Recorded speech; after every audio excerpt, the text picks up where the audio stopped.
Welcome back to my channel. So आप लोगों के लिए लेकर आ गई हूँ मैं और नए क्वेश्चंस। अगर आप लोग फार्मेसी या फिर फार्मेसी एग्जाम की प्रिपरेशन कर रहे हो तो ये सारे ही क्वेश्चन आपके एग्जाम में आ सकते हैं एंड हेल्पफुल हो सकते हैं। तो ऐसे ही वीडियोस देखने के लिए मेरे चैनल को सब्सक्राइब कर लो एंड बेल आइकन पे क्लिक करना मत भूलना। अगर आप लोग बेल आइकन पे नहीं क्लिक करोगे तो आपको वीडियो की नोटिफिकेशन नहीं मिलेगी। तो ऐसी ही वीडियोस देखने के लिए मेरे चैनल को ज़रूर सब्सक्राइब कर लो। सो अब देखते हैं कुछ नए क्वेश्चन। तो ये सारे क्वेश्चन तो मैंने आपको प्रीवियस वीडियो में करवा दिए थे। अब मैं आपके लिए लेकर आ गई हूँ आगे के क्वेश्चन, तो हम उनको कवर करते हैं। इन सारे क्वेश्चंस को देखने के लिए आप प्रीवियस वीडियो को फॉलो करो। तो क्वेश्चन नंबर 31 में आपसे पूछा गया है, जो इंफ्रारेड स्पेक्ट्रोमेट्री होता है ये कन्वीनियंट मेथड माना जाता है जिससे हम अंडरस्टैंड कर सकते हैं इनमें से कौन सी चीज। तो इसका राइट आंसर हो गया बी, फंक्शनल ग्रुप आइडेंटिफिकेशन।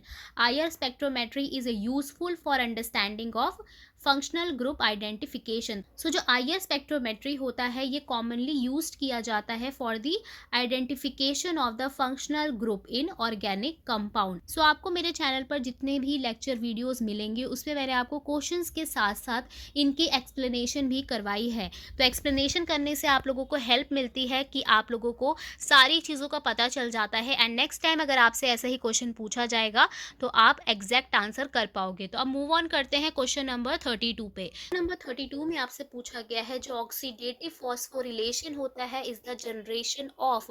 आपको बताना है इनमें से जो ऑक्सीडेटिव फॉस्फोरिलेशन होता है वो किसका जनरेशन होता है। तो इसका राइट आंसर है सी, एटीपी। सो ऑक्सीडेटिव फॉस्फोरिलाइजेशन क्या होता है, एक तरह का प्रोसेस होता है जो कि सेलुलर रेस्पिरेशन में होता है, जो कि इन्वॉल्व करता है ट्रांसफर ऑफ इलेक्ट्रॉन्स को through the electron transport chain, जिसे हम ईटीसी भी बोलते हैं। एंड ये जो कपलिंग होती है इलेक्ट्रॉन ट्रांसफर की वो सिंथेसिस ऑफ एटीपी में होती है, जिसे हम एडिनोसाइन ट्राइफॉस्फेट भी बोलते हैं। सो आपसे एटीपी की फुल फॉर्म भी पूछी जा सकती है, दैट इज एडिनोसाइन ट्राइफॉस्फेट। तो आपको आंसर इसका पता चल गया होगा। Oxidative phosphorylation is the generation of ATP. So answer is C. So question number 33 में आपको बताना है, in the case of alkaptonuria जो पेशेंट होता है वो एक्सेसिव अमाउंट में यूरिन के थ्रू किस चीज़ को एक्सक्रीट करता है।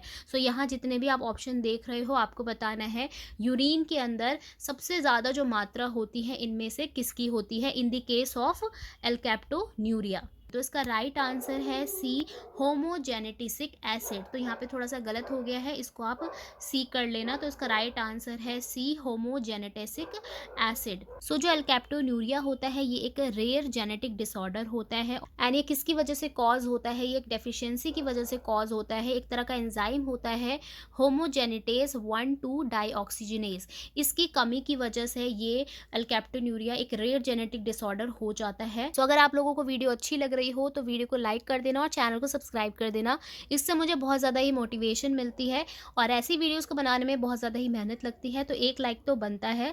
तो क्वेश्चन नंबर 34 पे मूव ऑन करते हैं। इसमें आपसे पूछा गया है, in compartment modelling the term open indicates. ये क्वेश्चन मैं आपको ऑलरेडी आई थिंक करा चुकी हूँ। तो इसमें आपको बताना है जो कंपार्टमेंट मॉडलिंग होता है उसमें जो टर्म होता है ओपन, ये किसको इंडिकेट करता है इन सब में से।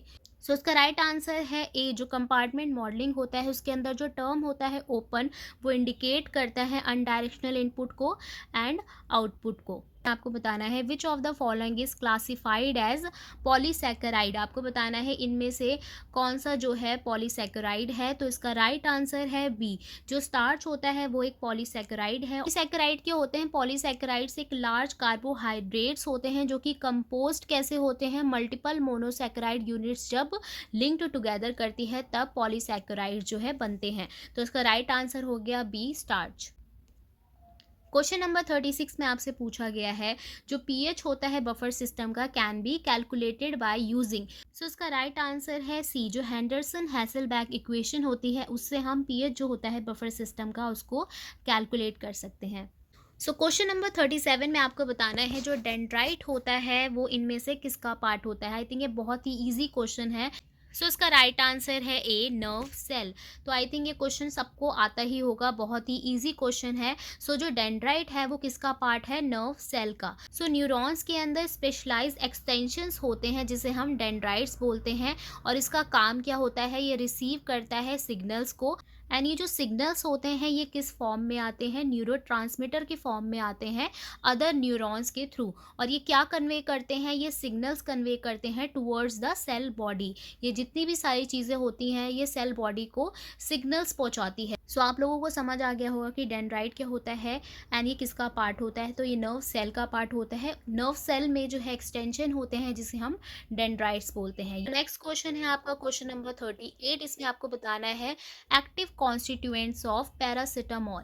तो आपको पैरासिटामोल का एक्टिव कॉन्स्टिट्यूएंट्स बताना है। सो इसका आंसर आप लोगों को देना है कमेंट बॉक्स में, फटाफट से कर दो। बहुत ही इजी क्वेश्चन है। क्वेश्चन नंबर 38 का आंसर आप लोग ज़रूर करना। आपको बताना है इसमें इनमें से एक्टिव कॉन्स्टिट्यूएंट क्या है पैरासिटामोल का। तो फटाफट से कमेंट बॉक्स भर दो। आप लोग कमेंट्स बिल्कुल भी नहीं करते हो, कमेंट करने से आप लोगों की ही प्रैक्टिस होगी। सो क्वेश्चन नंबर 39 जो है बहुत ही ज़्यादा इजी क्वेश्चन है। अगर आपका पेपर लो टू मीडियम में आ रहा है तो ऐसे क्वेश्चन आपको देखने को मिल जाएंगे।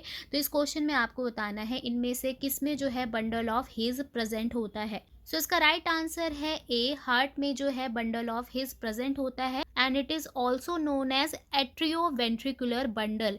इसको हम एट्रियोवेंट्रिकुलर बंडल भी बोलते हैं, जो कि प्रेजेंट कहाँ होता है, हार्ट में। क्वेश्चन नंबर 40 में आपको बताना है जो अल्फा सेल्स होते हैं पैनक्रियाज में वो क्या सिक्रीट करते हैं इनमें से। सो इसका राइट आंसर है डी, ग्लूकागॉन। जो अल्फा सेल्स होते हैं पैनक्रियाज के वो सिक्रीट करते हैं ग्लूकागन। ग्लूकागन क्या होता है, ग्लूकागन एक तरह का हार्मोन होता है जो कि प्ले करता है बहुत ही ज़्यादा की role in regulating blood glucose level. Blood glucose level है उसको ये रेगुलेट करता है। नेक्स्ट क्वेश्चन है क्वेश्चन नंबर 41। आई थिंक आप लोगों को क्वेश्चन अच्छे लग रहे होंगे। तो ऐसे ही क्वेश्चन जो है आपको मिलने वाले हैं मेरे चैनल पर, तो चैनल को सब्सक्राइब कर देना और वीडियो को ज़्यादा से ज़्यादा और लोगों के साथ शेयर करो। सो क्वेश्चन नंबर 41 में आपको बताना है इनमें से कौन सा चिलेटिंग एजेंट है जिसे हम यूज़ करते हैं in the case of poisoning. तो इसका राइट आंसर है बी, डाइमर कैप्रोल। सो जो डाइमर कैप्रोल होता है ये एक तरह का चिलेटिंग एजेंट होता है जिसे हम यूज़ करते हैं in the case of heavy metal poisoning, जैसे कि अर्सेनिक, मरकरी, गोल्ड या फिर लेड की, इनमें से किसी भी चीज़ की पॉइजनिंग हो जाती है तब हम डाइमर कैप्रोल को देते हैं। ये एक तरह का चिलेटिंग एजेंट होता है। क्वेश्चन नंबर 42 में आपको बताना है जो यूरिनरी ट्रैक्ट इन्फेक्शन होता है वो इनमें से किसके द्वारा जो है कॉज होता है। तो इसका राइट आंसर है E coli. Urinary tract infection होता है वो कॉमनली किसके द्वारा कॉज होता है, एक बैक्टीरिया के द्वारा। एंड ये बैक्टीरिया क्या होता है, ई कोलाई। इसमें आपकी इसकी फुल फॉर्म भी पूछ सकता है, तो ये इसकी फुल फॉर्म है, ये आप लोग देख लेना। ये एक प्राइमरी कल्प्रिट होता है। जो ई कोलाई होता है ये एक प्राइमरी कल्प्रिट होता है। यानी कहाँ रिसाइड करता है, जो इंटेस्टाइन होता है उसके अंदर। ये धीरे धीरे जो है यूरिनरी ट्रैक्ट में पहुंच के इन्फेक्शन कॉज कर देता है। तो इसका राइट आंसर हो गया ई कोलाई, जो कि यूरिनरी ट्रैक्ट इन्फेक्शन को कॉज करता है। क्वेश्चन नंबर 43 देख लेते हैं। तो क्वेश्चन नंबर 43 में आपसे पूछा गया है जो इलेक्टिव सेरोटोनिन रीअपटेक इनहिबिटर होता है वो इनमें से कौन सा होता है। तो इसका राइट आंसर है सी, जो फ्लॉक्सिटिन होता है ये एक इलेक्टिव सेरोटोनिन रीअपटेक इनहिबिटर होता है। एंड जो सेरोटोनिन रीअपटेक इनहिबिटर होता है ये एंटी डिप्रेशन मेडिकेशन की क्लास होती है, जो कि कैसे वर्क करती है, ये इंक्रीज कर देती है लेवल ऑफ सेरोटोनिन को, जिसे हम न्यूरोट्रांसमीटर भी बोलते हैं। सो क्वेश्चन नंबर 44 में आपसे पूछा गया है जो लिवर है इनमें से किससे जो है अफेक्ट होता है। तो इसका राइट आंसर है डी, जॉन्डिस से जो है लिवर अफेक्ट होता है। सो जॉन्डिस में क्या होता है, ये एक तरह का कंडीशन होता है, इसमें आपकी स्किन, आईज, ये सारी चीज़ें क्या है येलो होने लगती है, लिवर को डिसफंक्शन करने लग जाता है। दैट्स वाई जो आपका लिवर अफेक्ट होता है। सो इसका राइट आंसर हो गया D, liver is affected by jaundice. तो क्वेश्चन नंबर 45 में आपसे पूछा गया है जो ड्रग का कंसंट्रेशन होता है between minimum effective concentration and maximum safe concentration, उसको हम क्या बोलते हैं। इन दोनों के बीच का जो ड्रग कंसंट्रेशन होता है उसको हम क्या बोलते हैं। तो इन दोनों के बीच जो ड्रग कंसंट्रेशन होता है उसको हम बोलते हैं थेराप्यूटिक रेंज। नंबर 46 जो है इसमें आपसे पूछा गया है जो कंपार्टमेंट मॉडलिंग होती है वेगनर नेल्सन मेथड में वो इनमें से किस चीज़ को इन्वॉल्व करती है। तो आप लोगों को आंसर दिख ही रहा होगा। तो ये किसको इन्वॉल्व करती है, जो डिटर्मिनेशन होता है एब्जॉर्प्शन रेट कांस्टेंट का के from percentage ARA versus time curve को ये इन्वॉल्व करती है।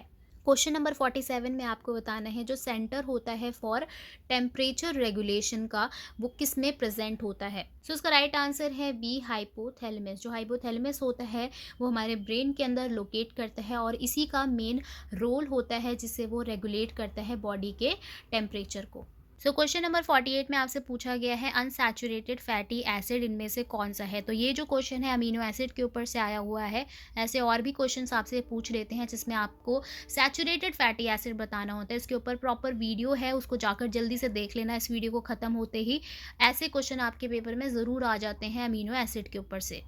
तो वापस आते हैं इस क्वेश्चन पे, तो आपको बताना है इनमें से कौन सा जो है अनसैचुरेटेड फैटी एसिड है। उसका राइट आंसर है डी, जो लेनोलिक एसिड होता है ये एक अनसैचुरेटेड फैटी एसिड होता है। और अनसैचुरेटेड फैटी एसिड होता क्या है, इसके अंदर एक या फिर एक से ज़्यादा जो है डबल बॉन्ड होते हैं कार्बन चेन में। और जो लिनोलिक एसिड है ये essential poly unsaturated fatty acid का भी एग्जाम्पल है। एंड जो बाकी आप देख रहे हो stearic acid, lauric acid and palmitic acid, ये सारे जो है सैचुरेटेड फैटी एसिड्स में आते हैं। तो पक्का जो है ऐसे क्वेश्चन आ सकते हैं आपके पेपर में। तो अमीनो एसिड की वीडियो आप लोग ज़रूर देख लेना। अब मूव करते हैं क्वेश्चन नंबर 49 पे। तो क्वेश्चन नंबर 49 में आपसे पूछा गया है which one of the following is not a zoonotic disease. इनमें से जो है कौन सी जूनोटिक डिजीज़ नहीं है। तो उसका राइट आंसर है डी, लेप्रोसी। रेबीज, एंथ्रेक्स और प्लाग ये सारे जो है जूनोटिक डिजीज़ है, बट जो लेप्रोसी है वो एक जूनोटिक डिजीज़ नहीं है। तो सबसे पहले हम जान लेते हैं जूनोटिक डिजीज़ होती क्या है। सो जूनोटिक डिजीज़ जो होती है ये एक तरह का इन्फेक्शन होता है जो कि ट्रांसफ़र होता है एनिमल से ह्यूमन के अंदर, मतलब जानवरों से इंसानों के अंदर जाता है, उसे हम जूनोटिक डिजीज़ बोलते हैं। जैसे रेबीज़ हो गया, एंथ्रेक्स हो गया, प्लाग हो गया, ये सारे जो हो गए जूनोटिक डिजीज़ हो गए क्योंकि ये एनिमल से ह्यूमन के अंदर जा रहे हैं। नेक्स्ट क्वेश्चन है क्वेश्चन नंबर 50। इसमें आपसे पूछा गया है जो इंट्रिंसिक फैक्टर होता है सिक्रीटेड बाय, हमें बताना है इंट्रिंसिक फैक्टर जो है इनमें से किससे सिक्रीट होता है। सो इसका राइट आंसर है बी, पैराइटल सेल। जो इंट्रिंसिक फैक्टर होता है ये ग्लाइकोप्रोटीन होता है जो कि प्रोड्यूस होता है पैराइटल सेल से ऑफ द स्टमक। बहुत ही ज़्यादा एसेंशियल होता है for the absorption of vitamin B12 in the small intestine. जो स्मॉल इंटेस्टाइन में विटामिन B12 होता है उसके एब्जॉर्प्शन में ये बहुत ही ज़्यादा एसेंशियल माना गया है। सो अब इस वीडियो को यहीं एंड कर देते हैं। आई होप आपको ये वीडियो अच्छा लगा हो। अच्छा लगा हो तो आप लोगों को पता है ना क्या करना है, वीडियो को ज़रूर लाइक करके जाना है एंड चैनल को सब्सक्राइब कर देना है ऐसी ही और वीडियोज़ के लिए। तो अब मैं आपको मिलती हूँ नेक्स्ट लेक्चर में। Thanks for watching.